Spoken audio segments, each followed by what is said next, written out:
I think we're going to go to the lead scientist report. Dr. Goodwin. Yeah, well, thank you, Chair Eisenberg, and good morning, everyone. Is the mic on? Yes, great. Actually, I'm going to touch on several items, and I think you'll also get to hear just how many things are going on at the moment related to science in California. So in addition to the items, I want to make just a few announcements of other meetings that may be of interest both to the Council and those in the audience. So the first item here describes an independent science panel that was convened by the Delta Science Program to look at the full low salinity habitat report which was produced and to look at the 2012 adaptive management plan. And this is extremely important because it gets right to the heart of the co-equal goals. And as you'll see as I talk about other topics, you'll see how frequently this subject comes back. So it started with the biological opinion for Delta smelt that says that in above normal and wet years, sufficient water should be released into the delta to move what's called the low salinity zone further west. And the low salinity zone is important because that's a particularly productive component of the estuary. And what has been observed by scientists over the last decade or so is that there appears to be a positive correlation between the position of that low salinity zone within the delta and both the abundance of smelt, how many smelt there are in the system, and also the health of the individual fish. So the point of this program with adaptive management is to understand the actual cause-effect relationships. What's actually causing this? So it's been observed, but if we can understand more about the underlying cause between that, it will help drive the adaptive management plan. And this is important because depending on the year, in 2011, the way that the runoff came off in that particular year and with the timing, it was an extremely wet year. It came off under a short term. And that moved the low salinity zone west. But in other years, potentially, this could cost a lot of water.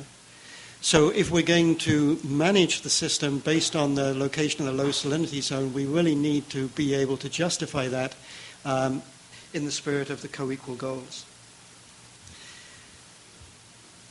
So the purpose of the panel was to give some guidance on what the plan should look like for 2012 and also to review the science which was developed. So if you remember when Dr. Müller-Solger came to talk to you about the program and just the tremendous job the agencies did last year to get out there, to plan, to monitor, to collect a lot of data.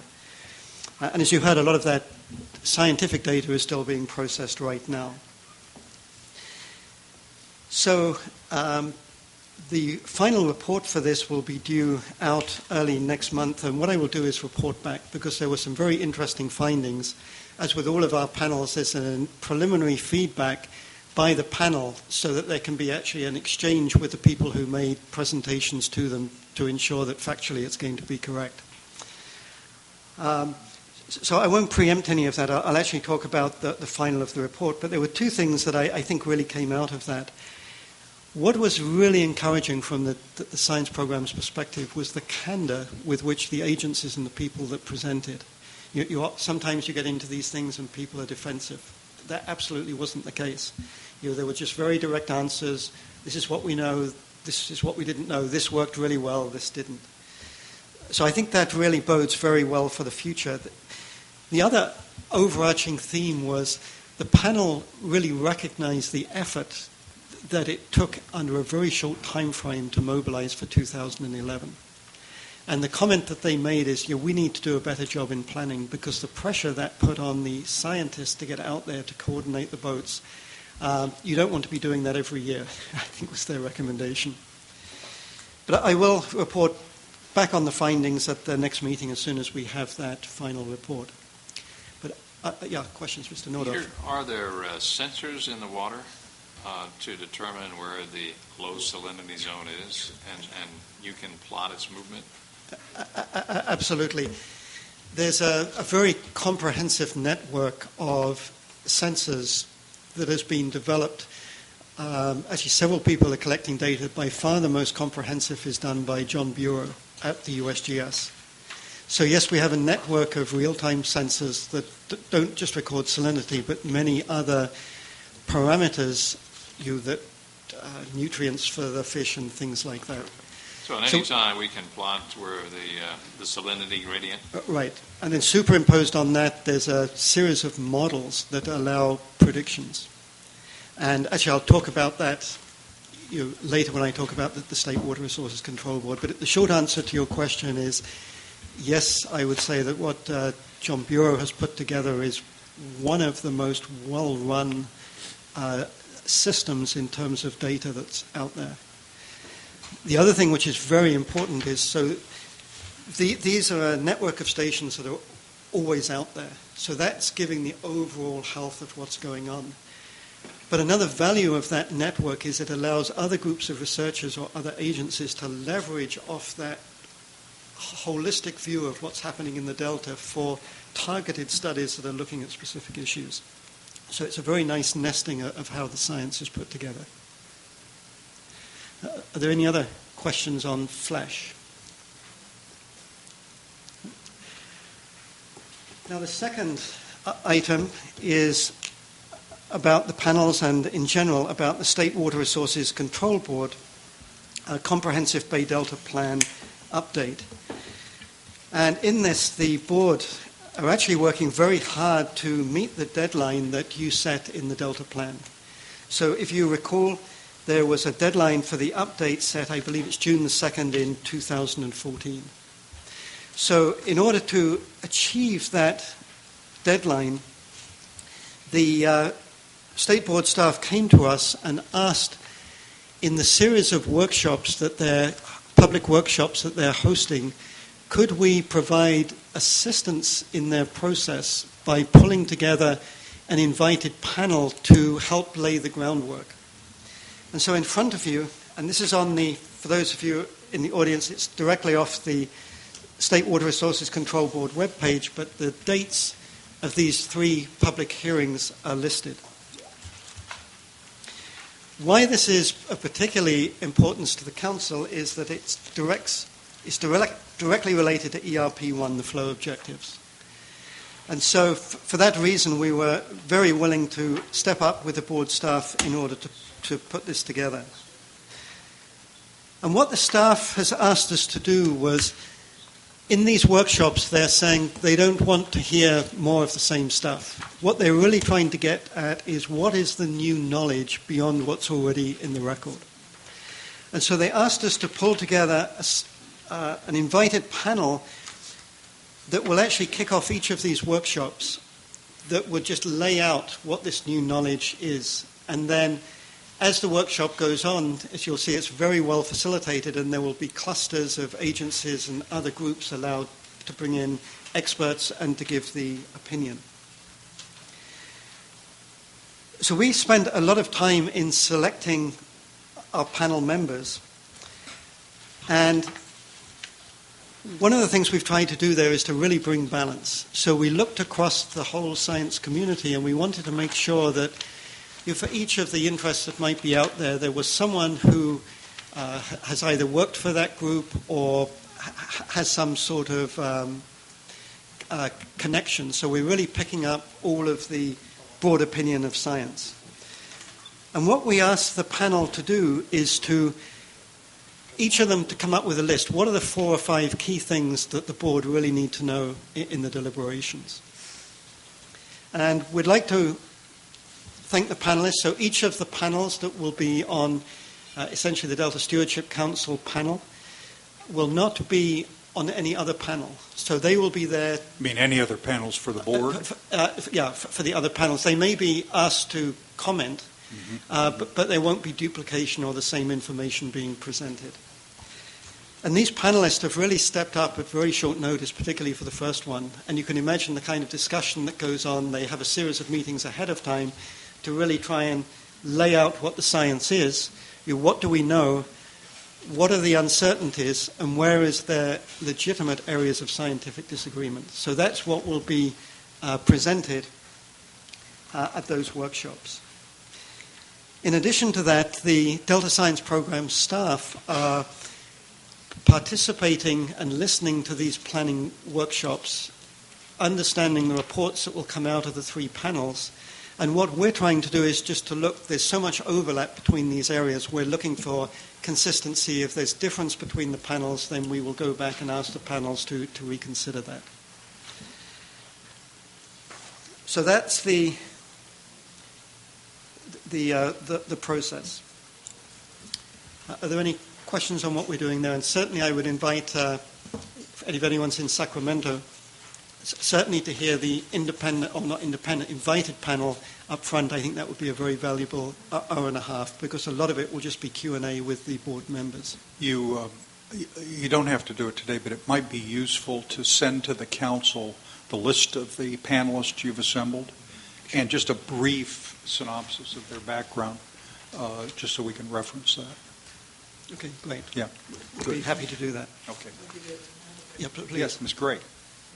You mentioned that you were looking for folks who could bring science. You're looking for folks who will bring new science to the process. How will you determine that in terms of the new folks that you're looking at?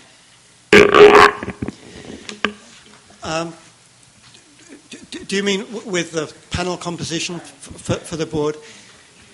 Yeah, what the staff of the State Water Resources Quality Control Board were very adamant. They've only got 2 or 3 days for each of these public workshops. So they said we're already up to speed what has been given in testimony, what's been published in the hearings, for example, the 2010 flow guidelines. So they don't want to hear that same information again.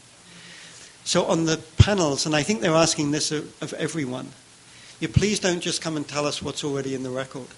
What we want to understand is what do we know today that we didn't know, say, in 2010 or 2009. And so with the composition of this panels, we were targeting people who are very active in the area. They're part of the community, they're doing research, they're aware of the literature. So what is really new that the board didn't hear in 2010, for example? It's new ideas, new knowledge. And there are I would say several things where our knowledge has really been accelerated in the last 2 or 3 years, for example, with the data that came out of the FLASH study last year. So that's what we're trying to highlight and bring to the forefront. I've been reading the notices from the Water Board as they change and amend and all of that kind of stuff. And they've gotten testy on folks who insist on resubmitting the previously submitted information. So they'll get a 500-page report, 497 pages of which were submitted 3 previous times for various hearings. So they grump a lot about that process. And we ran into something of the same problem, not as extensively. And so the focus here is also to reduce the administrative burden of receiving repeated documents and focus on something that's new and available, which you can understand. This is infinitely complex as a subject area. Right. Yeah. Okay. Does that answer your question? Yeah, great. Thank you. Mr. Chair, so the dates are the ones as listed in the front here. Is that those are the current dates for the workshops in September, October, November? Yeah, that's right. Okay. And the reason for the line out on some of these is that there was a conflict with a religious holiday. Okay. So you can imagine how difficult it is to reschedule an event of this magnitude. Yes. So that explains why that date was moved. Okay, very good. Thanks. Okay.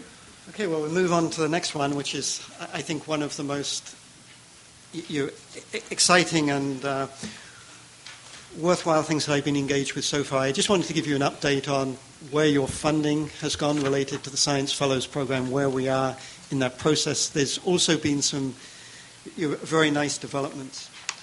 So what you'll see as one of the attachments is the list of the Science Fellows that were awarded during this past summer. It also gives the amount of the investment in each of those young researchers. That's a 2-year appointment with the money. It's not that that's what the young scientists are making. Included in that is the indirect costs associated with the universities. There's travel, seed funds, and other funds there. And what I really want to focus on here is the big picture questions. It's a little hard from the titles to see what they're actually doing. So I just want to give you a flavor of their research. And then what we would like to do, I think I've mentioned to you before that as part of this, we're really trying to structure the experience for a quality experience for these science fellows. And as part of that, they will be attending an early career leadership workshop from the 22nd to the 25th of January. And with your permission, what we would like to do as part of that leadership training, part of that is how you're being the messenger for science, how you communicate science. So what we'd like to do is have these fellows come in and give you the 1-minute elevator speech of what they're doing to see if the training makes a difference or not. And that way it shouldn't take a big chunk of time, but you can actually see what your investment's doing and how, particularly perhaps how the research is getting at some of the big intractable problems we're facing. By the way, these are multiple year fellowships? They're 2 years. Yeah. I'm sorry? 2 years. 2 years, Yeah. okay. So that will happen. And as you know, that we put out the solicitation to be directly linked to your priorities in the Delta Plan. Your water supply reliability, ecosystem, Delta as place, water quality, and risk reduction.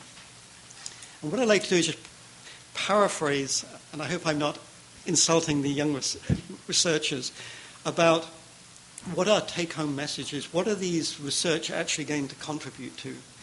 So just running through the list here, one of the young researchers, she's going to be looking at a method for accurately classifying areas of the delta that are most at risk for catastrophic failure of levees.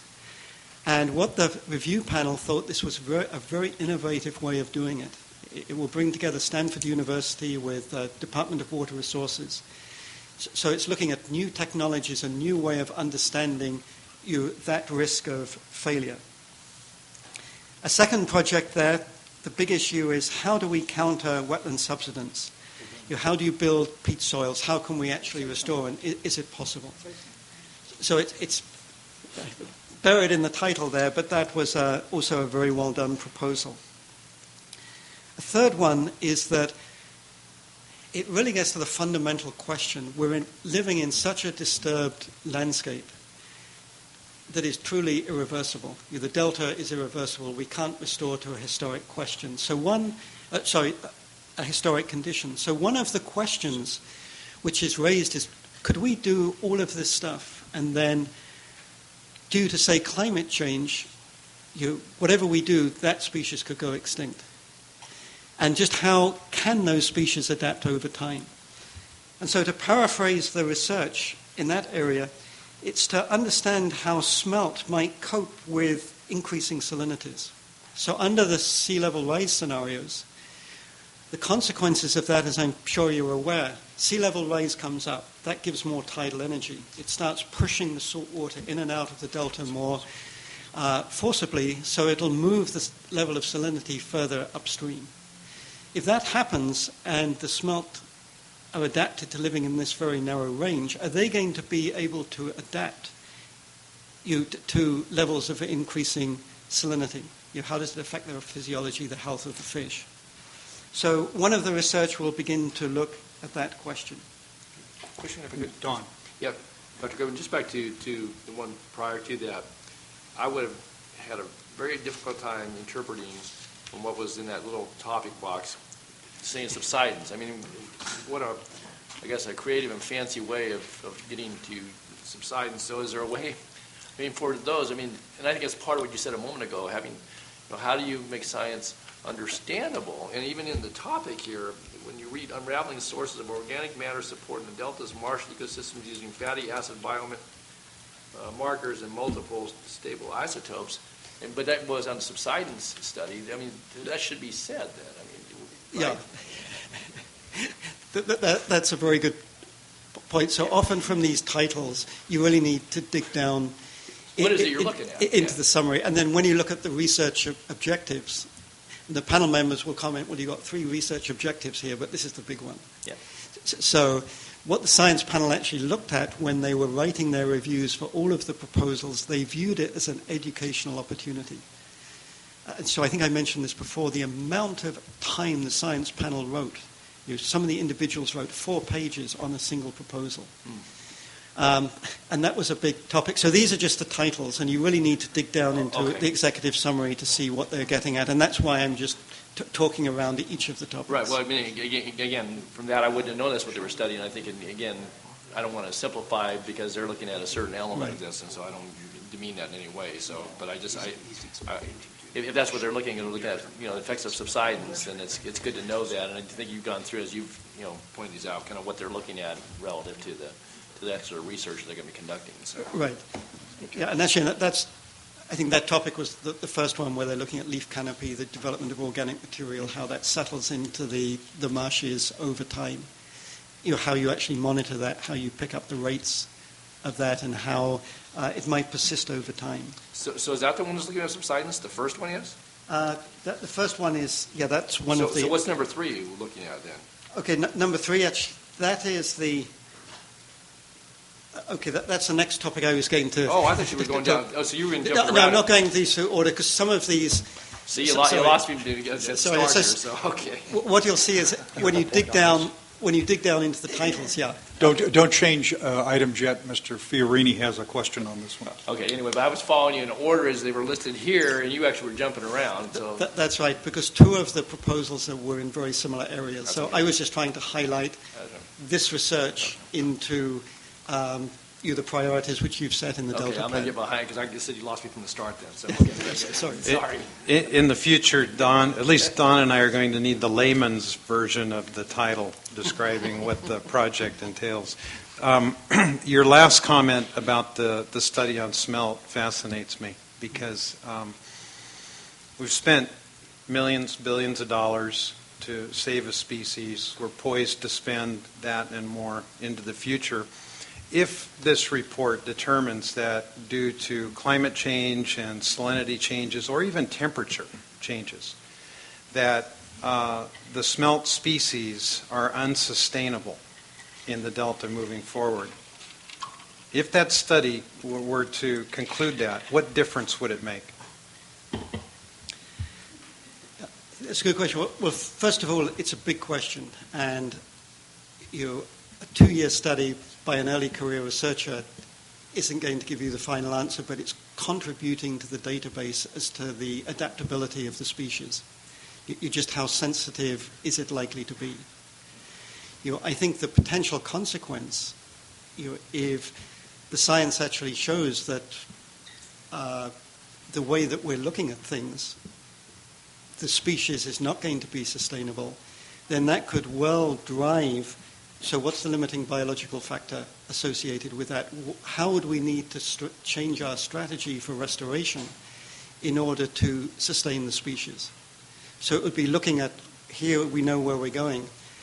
This is how the fish could potentially evolve over time, and are we taking the right management actions to sustain it? So I want to step in here because I think ultimately the purpose of the science is to inform policymaking.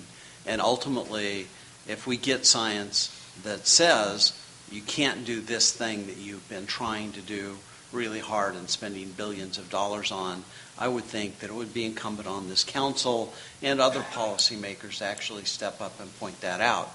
And as Peter's saying, it's not likely that there will be a simple solution that everybody will agree on. This isn't going to happen in the next couple of years.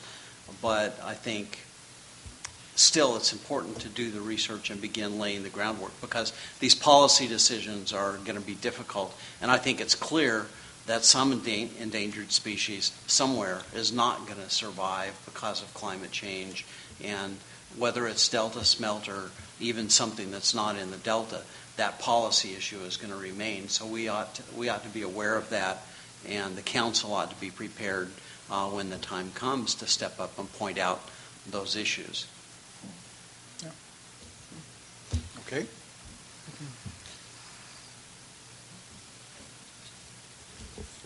So perhaps I just run through the other two subject areas that they hit. So here we're just trying to show that the researchers are thinking about these really big questions.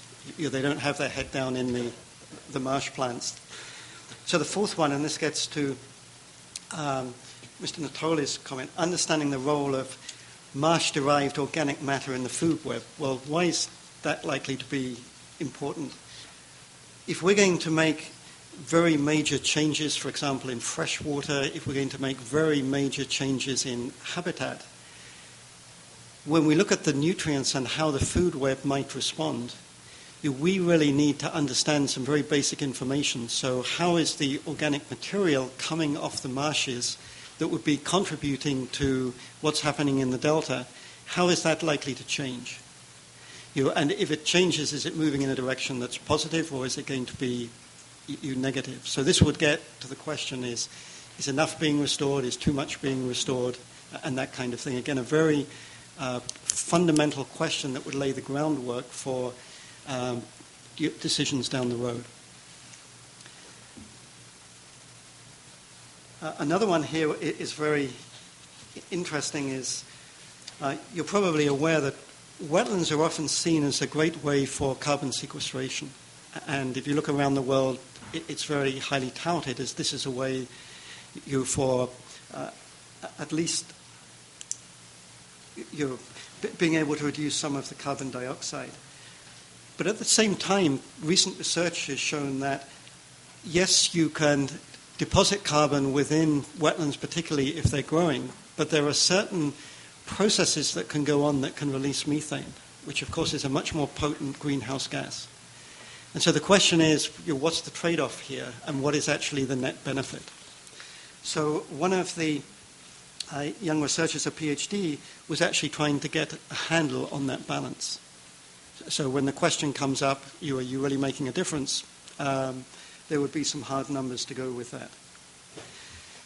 And the final topic, which is also very interesting, was picking out a subset of the delta ecosystem in a controlled way. This is the shallow areas, the littoral ecosystem.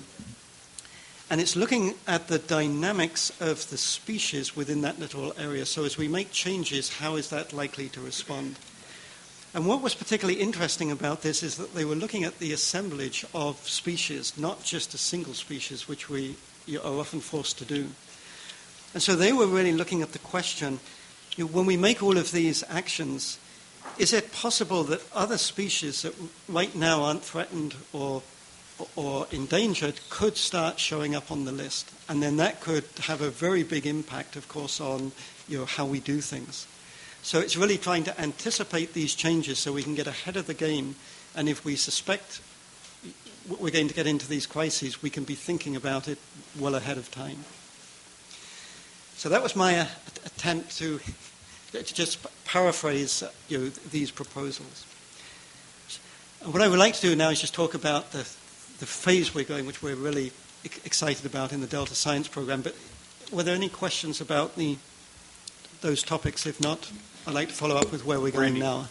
Just one general comment. I think it would be helpful moving ahead as we adopt particular studies that we include in the description a hopeful outcome and tie it to a particular part of the Delta plan, if possible, to help us all keep in context that, okay, this research is underway and it's designed to learn more about this, and the application would likely occur in this recommendation or that particular policy or something like that. I think that would be helpful.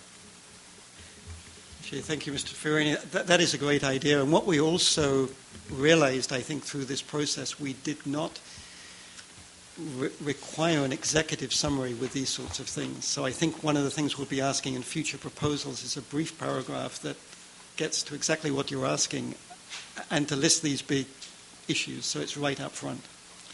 So, Mr. Chair. Any other thoughts? Gloria, then Don. I want to follow up on what Ray said, because it was kind of my thought also, and Don kind of referenced some of the topics, and I was confused as to which one you were on. So I know science, it's scientific language, it includes that, but if you could kind of put layman terms down, language that we do understand. Are you suggesting that what old Randy- scientists learn communication skills, not just young scientists? Is that what Well, you're I know suggesting? you guys talk to other scientists and your different language, but kind of going back to what Randy said, related to what part of the chapter that these studies will help, us understand, because looking at the language here, to me, is kind of very confusing. So I think if you could be a little more, use more layman terms so we can understand and tie it, as Randy suggested, to a chapter in the plan these outcomes will be helpful to making those decisions. Makes a lot of sense to me. Yeah. No, great Thank you. suggestion. We'll definitely do that. Thank you.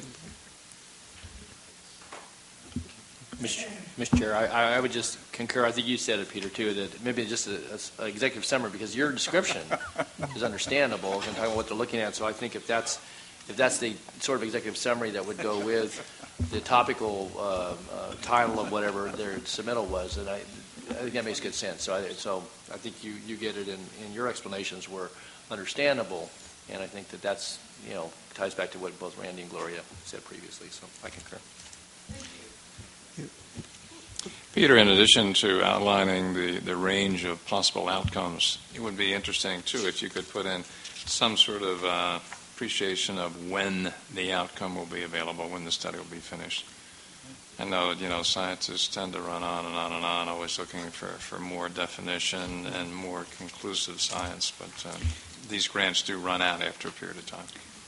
And also, particularly, since you've described these grants as applied research, which indicates it's more directly related to policy-making decisions in our, in our jurisdiction, I think the notion of making it understandable in simpler terms is part of that, but also the very smart suggestion that you put in an understandable description of the project and the time frame that the project is going to be producing.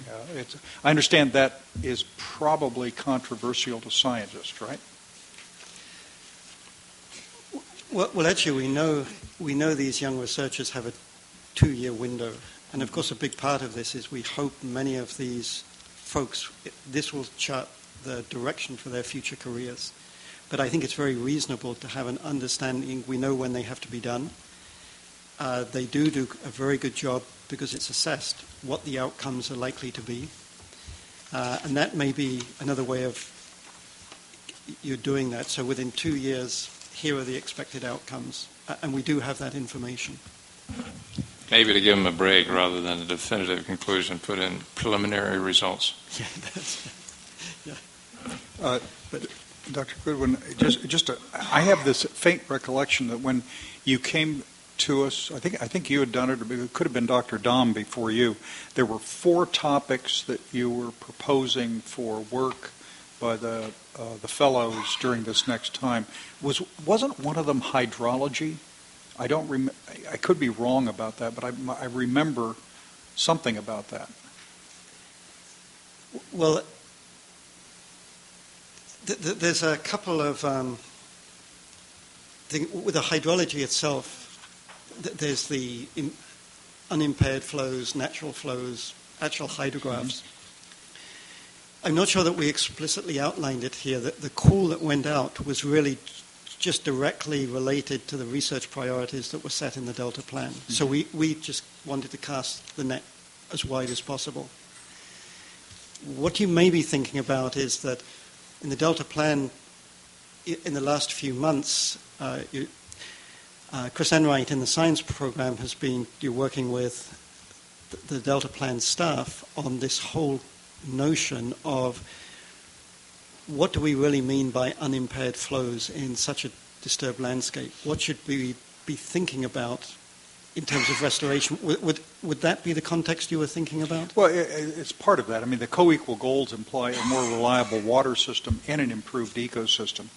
And I understand there's no such thing as a study that's unrelated to any of that, but for our purposes, and when we get to board members on the Independent Science Board, I notice you're adding some proposing to add people with some hydrologic experience, which I think is good.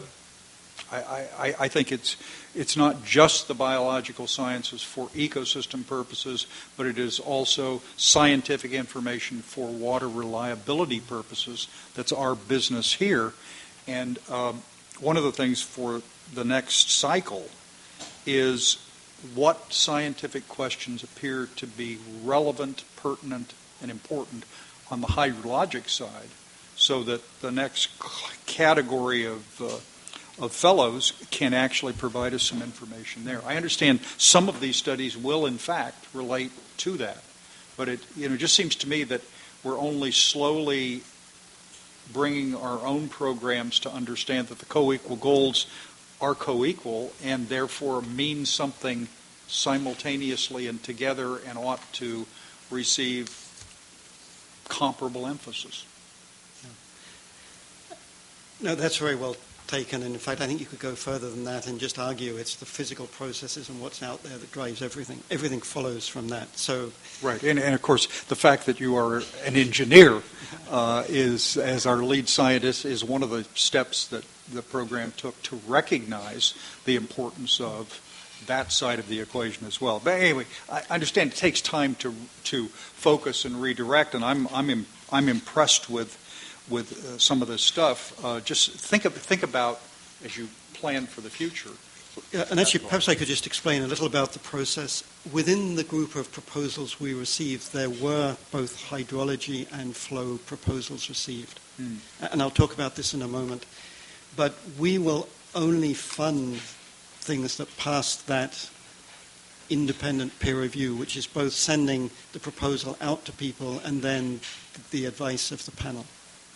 So yes, I think people recognize that proposals were submitted, and we certainly expect in this second solicitation that we will be receiving some advice on that, or we will be receiving proposals.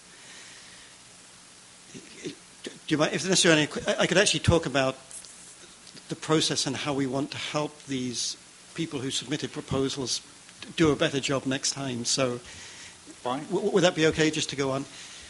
So actually, with those proposals we received in that area, the panel came back to us with 3 criteria. They said, this is an outstanding proposal.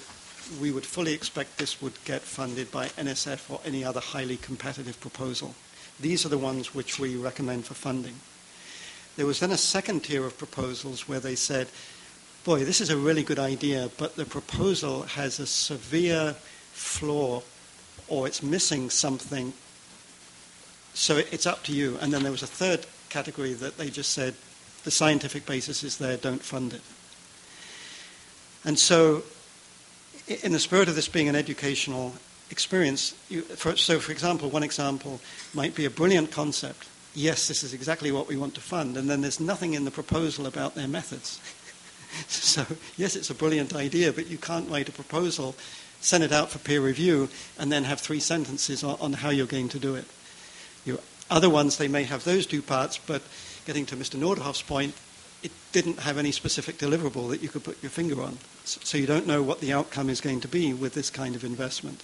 So this was the kind of thing that we want to educate. And for many of these folks, it's the first competitive proposal they've probably written. So just going where we're going now, that actually resulted in that we had a small amount of money left over. And what we've been doing is talking to agencies, and they've been talking the value of the Science Fellows Program. And so what has actually happened is that we now have additional funding outside the money which you set aside to have, again, a very significant second solicitation that will probably result in more awards than this. So we think that this is just a great thing. So anybody out there who has some money they would like to throw in the pot, we're all ears. And so we are going to be putting out a second solicitation. As part of that, we will be delivering a webinar. So for any student or postdoctoral researcher who wants to know what we're looking for, we will give an overview. We'll also talk about how the proposal is reviewed, the review criteria, and where many of the proposals lacked was the whole purpose of this program is to link the academic community with agencies in a very substantive way. So the review panel were actually asked to look at that, and if it was just someone sending in a letter saying, oh yeah, he's a nice guy, it's a good project, didn't cut it. They really had to demonstrate how the research would affect the mission. So Chris Enright refers to it as actionable research, and I think that's a very nice terminology. So we are going to be having this second solicitation. We expect that announcement will be out in October. It would also be a chance for anyone thinking of putting in an application to meet with the Delta Science staff to discuss it in more detail. So are there any... When you come back with your results of that solicitation, I'm sure I will ask you the question, how much of this is hydrology, how much of this relates to water reliability for California, what are the scientific facts we need to know about that issue? Because my instinct is that we have a cultural tradition of emphasizing the biological issues for ecosystem purposes, which I don't object to. But that is not the only thing that's going on, and we need what I loosely call hydrology to be given a higher level of emphasis, whether it is the hydrology for levee repairs or threats to levees or water supply issues. And that's particularly important since Secretary Salazar and Governor Brown, in their press statement a couple of weeks ago, announced that science would be involved directly in setting levels of water exports and ecosystem conditions, which is a more explicit statement of broad scientific involvement than previously existed. Okay. And that's a good suggestion. And what I should also say, and Lauren may want to jump into this, that this time I think we will be giving a little more focus in the questions we're proposing. So the last one was totally broad, so I certainly agree with the chair's recommendation, and we can have that as one of the topics we're specifically. But I don't want to ignore the fact that the science program made a significant contribution by focusing down on applied research as related to the Delta Plan and our statutory mandates. That was really important because the history of this process was that there was a lot of wonderful information, but it wasn't focused in a way that it could be easily applied by decision makers, and you've gone a long way, I think, to improving that. And some additional work on hydrology, it seems to me, is in order, but it's got to be scientifically valid. It isn't just any old proposal that comes in just to cover the bases. So, okay. Other questions? All right. Dr. Goodwin? Okay, thank you. The next list here on the agenda was just, and I'll keep this very brief. If you have questions, I'd be happy to talk about it. I think it's very interesting. We profiled there a paper that actually Cliff Dahm brought to our attention, the former lead scientist, and it's entitled Restoring Native Fish Assemblages or the Populations Using Natural Flow Regime. And as this is right in our area on Lower Pewter Creek, we thought it really had relevance. So you probably heard from the science staff over the many, many times, it isn't just the flow that counts. It's not the volume. What's of equal, if not more importance, is the timing of those flows. And so by releasing water, doing certain things, in this particular paper's case, if you can identify what the limiting biological factors are for a given species or a given group of fishes, then you can be far more effective by using water judiciously to meet those requirements than just having a standard, what used to be minimum in-stream flows. And so it's a much smarter way, it's much more geared towards the outcome of how the fish respond. So this paper came out of research that was required following a lawsuit that resulted in the Pewter Creek Accord in 2000. And within this system, as part of the agreement, the limiting biological factors were related to the spawning and rearing of native fish. It also recognized the importance of pulse flows, these high flows and what that can do to the ecosystem at certain times, and also under drought conditions ensuring that what happened that precipitated this lawsuit was essentially the stream went dry. So you have a stream that traditionally has run year-round, it runs dry. For many, many reasons, there was massive fish kills. It isn't always what you think it would be. Once you lose that connectivity, the temperature can go up because there's a lack of water coming down. It also means that if certain species of fish are constrained within a certain pool, then they're much more susceptible to predation. So there's a whole knock-on effect. So I won't go into the details now, but what was very interesting here that the National Marine Fisheries and Peter Moyle, of course, who's a world-class fish ecologist from UC Davis, have actually been able to observe from 2000 to see the effect of what was going on. And there were many things which they showed there. One is that the concept of the pulsing flows occasionally actually allowed the native fish to outcompete the non-native species. So the native fish were much more adapted to these high flows. So when it comes, they know where to take cover and refuge. The non-native species weren't used to that. They just got blown out of the system. So also the improval of the spawning and rearing habitat resulted in a much greater survival, so that the mix of the native species was greatly improved. And it also gets to this whole question that we were talking about with the chair a moment ago. What do you actually mean by restoration and the historic flows? And so as you probably know, I think based on your advice, this is something that the science program has really keyed off. And at the end of this year, we will be hosting a CABA workshop at UC Davis. These are one in the series of workshops which we hold, which is an opportunity to provide a forum to get scientists, not just from the region, but who are experts, to come in. And it's not all PowerPoint presentations. There will be a few short, brief presentations, but most of it's going to be discussion.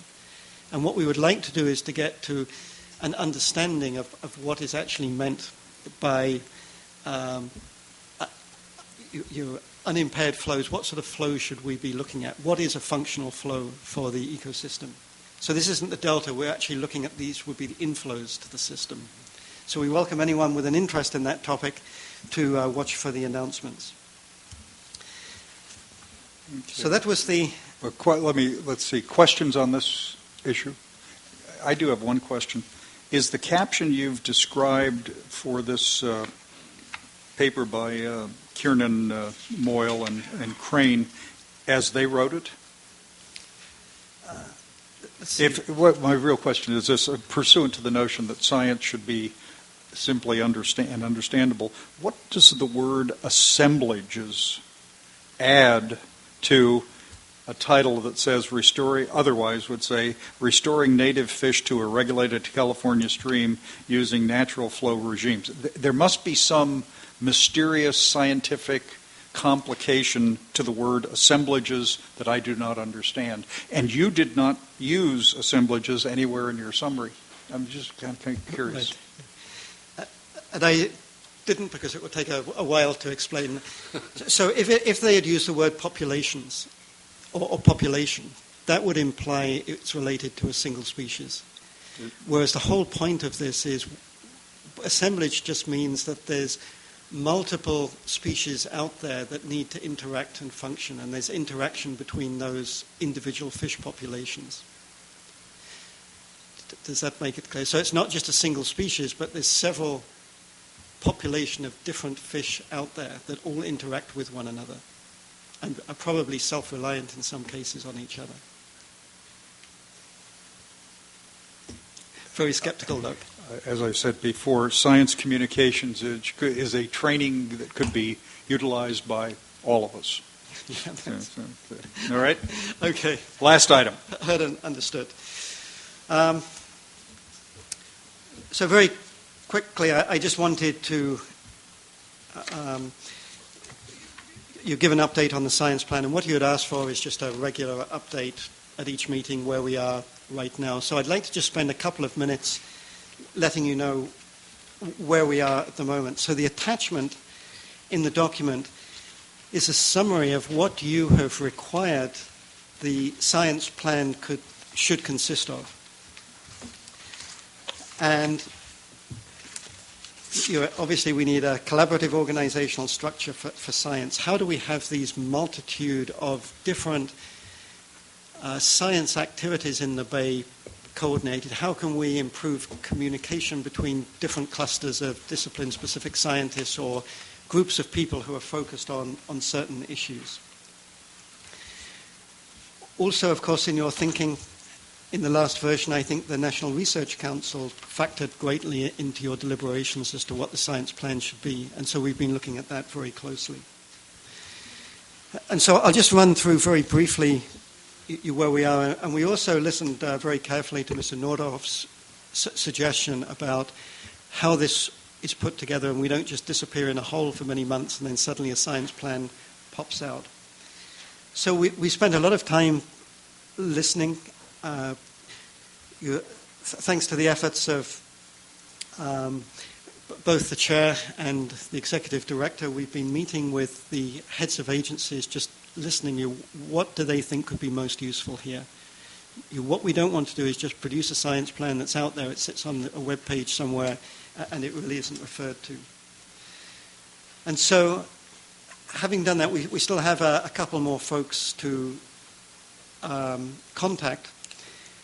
But we're doing several things right now. The first thing we're doing is developing a summary of the current status of the implementation of science in the Delta. So what's actually out there, what's being done right now. Secondly, we are taking a look of what is already out there in the literature and the reports about science priorities. What are the big questions? And then we're doing a synthesis of that. So we're pulling together all of that information. The third thing that we're doing is taking a look at other similar science plans, and due to the efforts of Lindsay Correa, she's done a really nice job in looking around, not just within the US, but elsewhere. So we're doing a synthesis of those science plans. What have other people put in? What have worked really well? What have been less effective? The fourth thing that we've been doing is looking in other areas of science. How do you actually build the sense of community, and how do you engage a community when everyone's busy to actually engage folks so that they feel part of the plan? It's their plan. It's not the council's plan. It's not the Delta Science plans. It's actually a community initiative. And what our goal is to pull this together into, we term it as a straw skeleton. And in order to then start this process, the organizers of the Bay Delta Science Conference have been very kind in giving us a prominent slot in the agenda where we can host a town hall meeting. And I would certainly welcome anyone to participate in that, where we would like to just talk through these issues. How do you build clusters of the best scientists, the best minds around various elements of this to put it together? So that's where we sit with it right now. We certainly welcome, I know there's a lot of experience on the council in going through these types of processes, and what we'll do in just every one of these meetings, we'll let you know where these things sit. But we certainly welcome your advice, your thoughts on how, as we move forward with this. Okay, questions on this item? Hank? Really more of a comment than a question. I like the idea of the prioritization. I think that's terrific. And I wonder if we couldn't take that to a different point rather than do it on a temporal basis, do it in terms of maybe the public's appreciation of what's really important in the Delta from the scientific standpoint, and the councils as well. And try to get something very practical as a result of that. Right. I think it'll be easier to sell to get the funding for it. No, I think that's a great idea. And how we actually roll that out and engage, certainly we're committed to a transparent process, but we'll work on that and come up with a process as to how we engage, for sure. Thank you. Okay. Other questions, comments? No? If not, I just had two other quick announcements. Yes, you do have two other about items. Upcoming things, if that's okay. I did just want to raise 2 issues more as an announcement. There's a conference being held at the Sacramento Convention Center next week that's looking at levee vegetation research. And it's actually quite stunning for me, just in the last 3 or 4 years, how much attention is being focused on this literally around the world. So the conference organizers have done a great job. There's people from Austria that has a very advanced program. There are folks from Australia coming to speak, as well as a lot of the research that is actually being focused on the Delta right now. And if you're not familiar with this issue, it's really a big deal. If you just look at a regular river reach, and you get into vegetation management with large trees, and you just look at the volume of woody debris, you're just, in terms of the cost and the management of that from the logistics, the engineering perspective, it quickly becomes massive. Then there's all of the knock-on effects about the critical importance of woody debris and your wood within the ecological perspective. And then when you superimpose all of that complexity on a levee where there's a risk of catastrophic failure, it's an immensely complex problem that, in my opinion, has really been underestimated. And to actually see what's being done here in Sacramento with the talk is just great. So I would certainly encourage anyone with an interest in that. I think it's going to be a very worthwhile meeting. The second issue, by the way, I should say that there are some examples now of adaptive management, so related to this. So how much vegetation can you pull out? How much vegetation can you leave before it actually diminishes the structural integrity of the levee? So it's also a good example to see how they're implementing adaptive management on a very specific problem. The other thing that I wanted to announce, and with everything going on, we've shifted our normal day. The Delta Science Program is hosting a seminar this coming Monday. And this was made an opportunity as James Ball is passing through California. And James Ball is a leader in 2 very major international programs, what's known as IASH, the International Association for Hydraulic This is the Science. handout that was which is being distributed given this morning. Right. Okay. And so that organization actually deals pretty much with, at the government level, research related to hydrology. And so he's going to be coming and talking about how the Australians are dealing with factoring climate change into extreme events, both flood and drought. And as you're aware, just in the last few years, Australia had the biggest drought in history, where Dave Maidment, a very famous professor of hydrology, was flown from Texas to meet with the Premier. And the Premier told him, we've run out of water. It was that their drought was that severe. And that was then followed by the flooding of Queensland that put an area equivalent to 2/3 of Europe underwater at one instant in time. So they've had these 2 massive events. And of course, if you can't look back in the historic record, and Australia is one of these hotspots, how do you actually project an appropriate level of risk into the future? So he's going to be coming. He's actually spending 3 days with the Delta Science Program. And if anyone would like to drop by and just chat with him outside the seminar, you're very welcome. So that concludes my report, but I'm happy to take any other questions. Well, it doesn't end your items of presentation. It doesn't, no. Okay. All right.